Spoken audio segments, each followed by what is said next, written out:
A huge feature has been added to Xbox. We have some updates for The Last of Us Remake and Man Remastered coming over to PC, plus some other things. So let's get into it.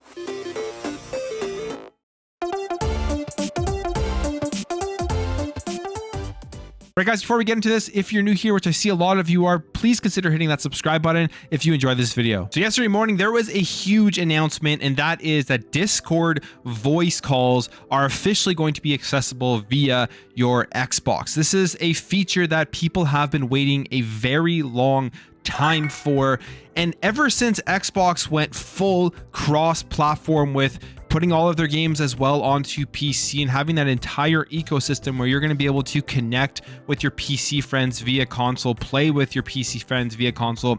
Discord voice chat was something that I thought was a no-brainer and eventually needed to come over to Xbox, and it is finally here. So this is the announcement from Xbox Wire, and it says here, Discord voice chat is coming to your Xbox Series X and S and Xbox One consoles. You will be able to chat with anyone on Discord via voice channels or group calls directly from your console, making it easy to connect with friends across mobile, Xbox, and PC. Now, right now, if you go onto your Xbox, if you are not a part of the Xbox Insiders, you won't see this feature there right away, but it will soon be available to everybody.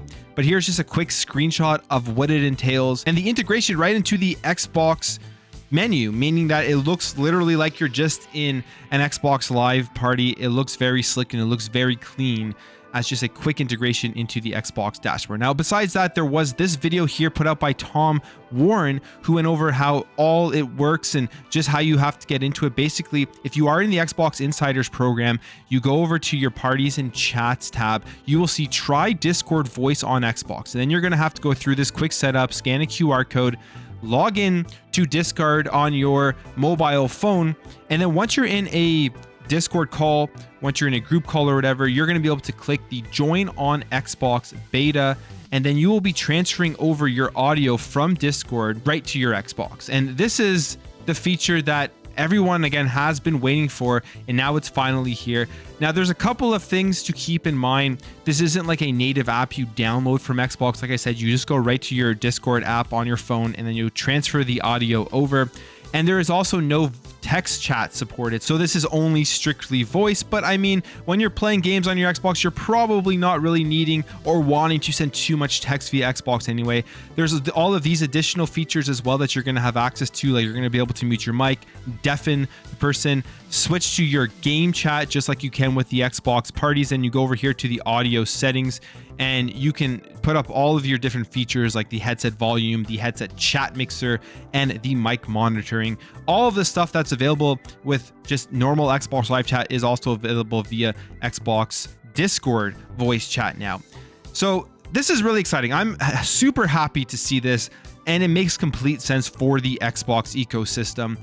With Xbox Game Pass on PC and then Xbox Game Pass on console, there was always that barrier of how are you going to communicate with your friends who are playing on PC if you're doing crossplay, if you aren't in the actual game chat itself, but you want to have just a private party.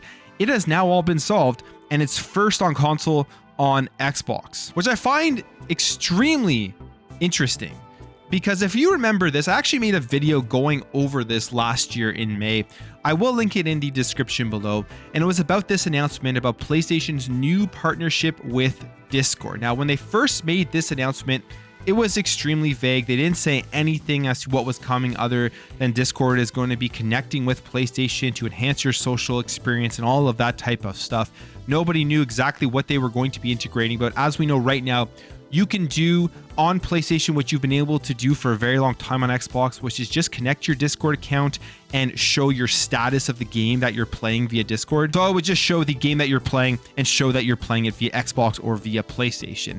Now, with this partnership, I thought that maybe this meant that voice chat was going to be coming first to PlayStation, but I also went over the reason why I thought Sony made this announcement randomly a year out or many months out before they were actually integrating PlayStation with Discord.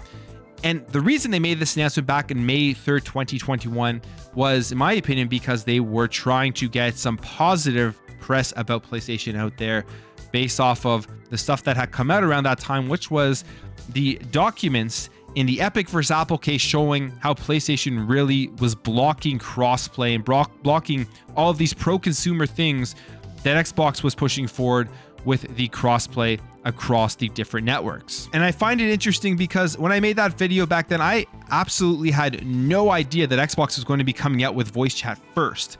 And this is something that you would expect from PlayStation to be coming out with first, especially because they announced and did a big thing about a new partnership with Discord. And that is not the case, obviously, where Xbox is now the first console to have this Discord voice chat. And I think this is a huge thing, bigger than just adding a new feature to Xbox, because it's really going to bring together people across Xbox and across PC to easily have that party chat that was a little bit harder to get on with the Xbox app. You could do it via the Xbox app, but the majority of people on PC use Discord to chat, and I think you'll see a lot more people now interacting across both platforms. All right, jumping over here to talk about a couple of PlayStation games, and the first one here being The Last of Us Remake. Now, if you remember, this game was shown off at Summer Game Fest. It was one of the big announcements at the show, and when they came out onto the stage, they talked about the game, they showed it off. I was thinking to myself, are they really doing this again? They are giving a third version of this game, because there was the one that came out on PS3, there was the remaster for PS4, and now there is a remake. And with this remake, it is going to be a full price $70 game, which in my opinion is just a cash grab from Sony. And these leaks and this information further proves to myself that it is a cash grab if this is true. Now, they are saying here, this is from a leaker on Reset Era. They showed off some images of the game. They showed off the sequence with Joel's brother Tommy and Tess, the opening game sequence. If you've played the game, you'll know what that sequence is. And they mention here that there are no gameplay improvements, that the upgrades are primarily to animation and to audio, which for me is unacceptable for a remake of a game, especially if you are pricing it at the full $70. Now, there are also some visual modes added to this game, so it will support VRR and it will run at 4K 40 FPS in the gameplay mode, and then in the dynamic mode at 4K 60 FPS. But if that's all that they are adding to it, upgraded animations and upgraded audio and graphics, to me, definitely is a cash grab from Sony. Now, we look here at the actual responses to this article, and there was this conflicting information. So we don't know if this is just Sony making this up and lying, or if the leaker is making it up and lying, but I guess we really won't know until the game is actually out.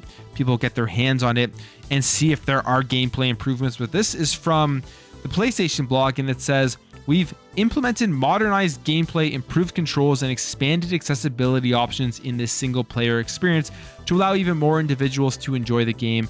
Effects, exploration, and combat have all been enhanced. I mean, that is very vague wording. You don't really know what they mean by modernized gameplay or combat being enhanced. It could literally just be very minor improvements, but it isn't along the lines of a big upgrade to the original game from when it came out on the PS3, which I think for a full $70 price tag on this game, it definitely has to have big gameplay improvements to it. So it's pretty disappointing to read this, because I am a fan of the 2013 game, The Last of Us. I mean, it's one of my favorite games out on that generation, but I definitely wouldn't want to be spending $70 on just a remake when there was already the remaster that has come out.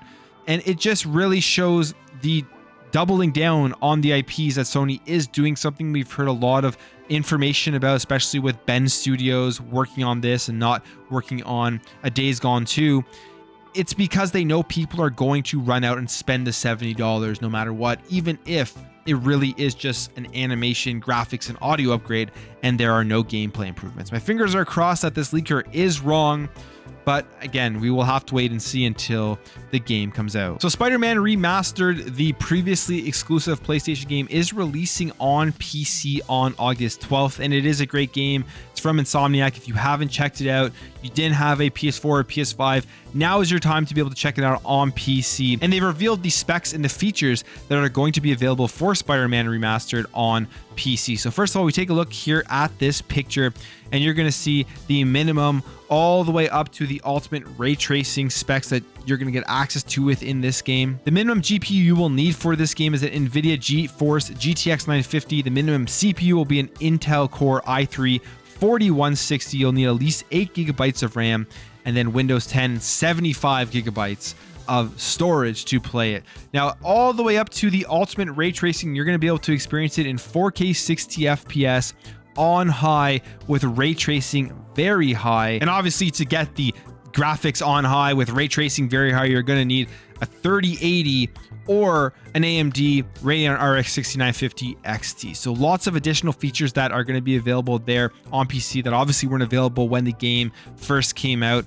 It's also going to have ultra wide support. So you're going to be able to support a 21:9 and a 32:9 ultra wide monitor setups, and it will support NVIDIA DLSS. So there is a lot of stuff with this game that you just aren't going to be able to get on console. If you haven't played Spider-Man yet, I highly recommend going to check it out on PC with just all the customizability with unlocking the frame rates, and if you have a very powerful graphics card, getting that ray tracing and all the graphics at the highest. I think the game will look absolutely stunning, and it's pretty exciting that more PlayStation games are coming to PC with these additional features that if they were to have locked these games and kept them locked to the console, we just wouldn't get this experience. Finally, to end things off here, we have another brand new studio. So yesterday we talked about the new studio with Jerry Hook being the CEO, Jarvis Sparks.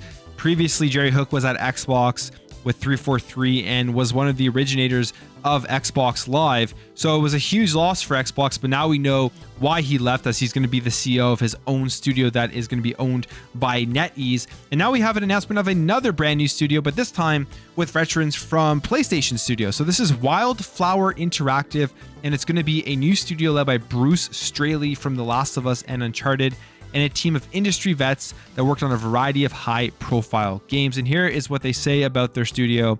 Good people making good stuff. It seems so simple and obvious, but that's really what it's all about. Let's enjoy our work and appreciate the people we get to work with, and let's try to advance our industry in the process. Starting something new means we get to change the way things are done with the games we make, the culture we grow, and the processes used for both. We're making smallish, creatively changed, uniquely stylized games that explore the possibilities of our medium, and we're building a small, open-hearted team of creators that want to improve their skills and still lead a good life outside of work. People that want to hone their craft, have a say in the process, feel respected for their contributions, and be part of the evolution of this awesome medium. So there you go, just another studio sounding, like they said, smaller, indie, stylized styles of games, and coming from the veterans of PlayStation Studio. So two new studios that we've heard about in the last 2 days, one with the Xbox veterans and one with some PlayStation veterans. It'll be really interesting to see the ideas and the games that come out of these brand new studios as the industry continues to expand. You see that a lot of these veterans can see that it keeps getting bigger, and there is going to be room for these brand new smaller studios to come in and release great content, especially with subscription services. Xbox Game Pass, PlayStation Plus really allows these newer, smaller studios to get out there and for people to experience their games. Maybe that's what they're thinking about, that if they can create something good, it will definitely be seen and played by all the people subscribed to PlayStation Plus and to Xbox Game Pass, which will just help them grow, help them get people out there to learn about them and to know about them, because obviously as a brand new smaller studio, it's always tough when you're just starting out. That's it for me, guys. Let me know your thoughts on Discord voice chat and Xbox coming together. What do you think about no gameplay improvements for The Last of Us Remake and all of these new studios popping up? Are you excited to see what comes out of them? If you enjoyed this video, make sure to hit that thumbs up button. If you're new here, you liked what you saw, consider hitting that subscribe button. Thank you all for watching. Thank you for your support, and I'll catch you in the next video.